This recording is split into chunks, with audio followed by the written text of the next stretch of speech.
Hello, Ralph. Let's talk about pressure. Society is so success oriented. The individual is under pressure. It is never enough. One is never good enough. This causes a lack of presence. It burns time and energies. There is an existential fear. There's no trust in life. There is this feeling one has to control everything, otherwise it won't function. There's bad conscience about not doing enough to guarantee success, and this leads to a kind of slavery. It causes a sense of suffocation. It creates a rush that leads to exhaustion. Would you share your strategies to avoid those unhealthy dynamics? Yeah, just stop all of this.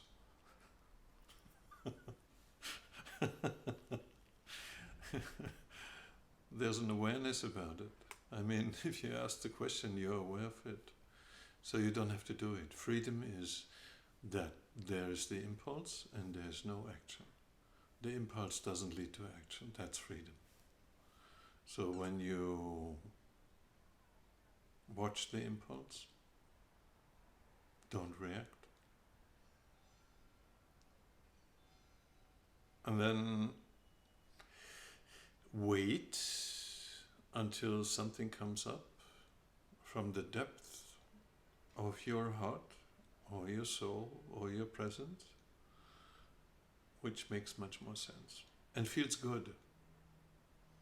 Because when the higher self or the soul or your essence is communicating with you, is never pressure there. No pressure. So listen to the small voice within. Listen, listen, listen, listen, listen, listen, listen, listen, listen. Just listen 2 times, 3 times, 4 times. Just listen, just listen, listen. And wait until something comes up which feels good.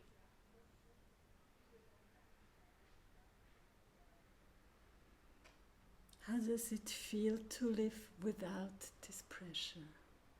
Wonderful to live without pressure.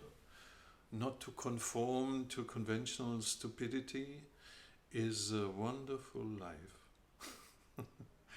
Not to fulfill expectations which had been programmed into your subconsciousness leads to an inner directed life. Because there is a source of higher wisdom which waits for you to listen to. And once you stop and as the Sufis say, you go on the quest for self-remembering what the real self is, not the false self. But if you start to listen to the real self, then you have guidance. You don't need any other guide than your inner guidance. Your inner guidance is fantastic. How does it change the quality of life? Oh, first of all, it allows you to relax. Nothing will happen which will bother you. And if it will bother you, it's meant to happen. But the safest way to navigate in troubled times, in insecure times, is to trust your innate wisdom and to explore the the truth of the moment. The mind is always anticipating. The mind is always projecting. The mind has always plans. Plans for tomorrow, plans for 2 hours, in 2 hours, what I'm going to do, plans for a month, for what's going to be in a month or so. I remember a saying a quote from a teacher, a not incarnated teacher with the name of Emmanuel, which stuck into my mind many, many years. Your future is none of your business. And when I remember my Advaita teacher, non-dual teacher, he said, you don't know what the presence is. You have no idea what the presence is. Just begin to discover the depth of the present moment, and which is the same as to discover a deeper level of relaxation. And the funny thing is, you don't have to do anything to relax. Relaxing happens all by itself if you don't do anything, if you don't move. So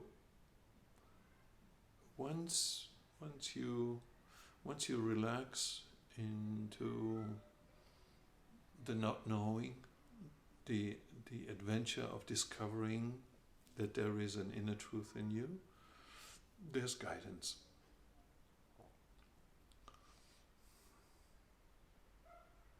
How can we learn to step into trust?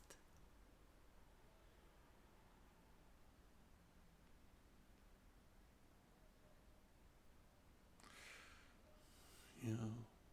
The Buddhists say one of the things is a discriminating force. You learn to discriminate between the voice of the many voices of the chattering mind and the voice of your soul. And then once you're connected, and it's a process of a deeper connection and deeper connection to your higher wisdom, then you make the experience that you can trust yourself. Because if you build your trust on what's going on out there, you're lost. If you build your trust on your inner guidance, then he or she or it will navigate you through the difficult times and the beautiful times and the boring times. How do you develop this ideal state of relaxed presence?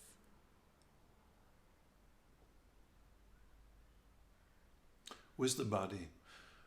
The Tibetan Buddhists say meditation begins always with the body and ends with the body. It's just relaxing yourself. Relax your hands, relax your feet, relax your body. Just sink into the inner space of your body. Your body, your body, your body, your body. Then you become nobody.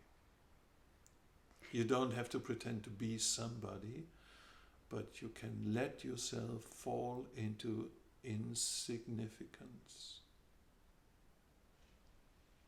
And this is very freeing. And how would you explain it to a body? How would you give advices advices and orientation to a body that has been conditioned in a completely different way? Mm-hmm.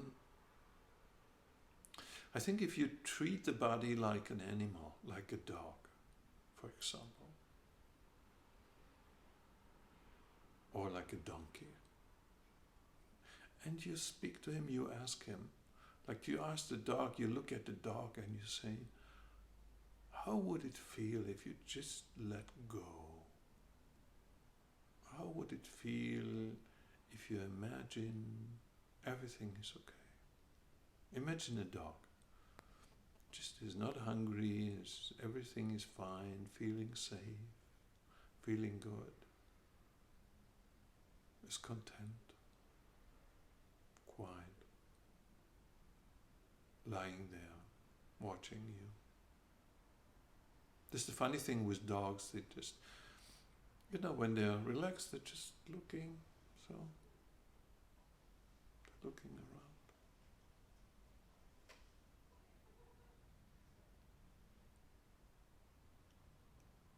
They're watching, just watching.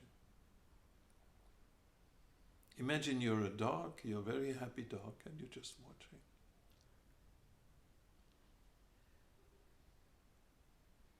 Oh, look at a cat just lying around, completely relaxed. Just there. You think they're half asleep? Or they're asleep? They aren't asleep. They're just, the body is completely relaxed and they just look at you.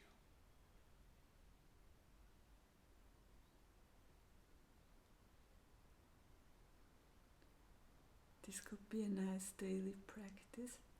Yes, it's called dog and cat meditation. Thank you. You're welcome.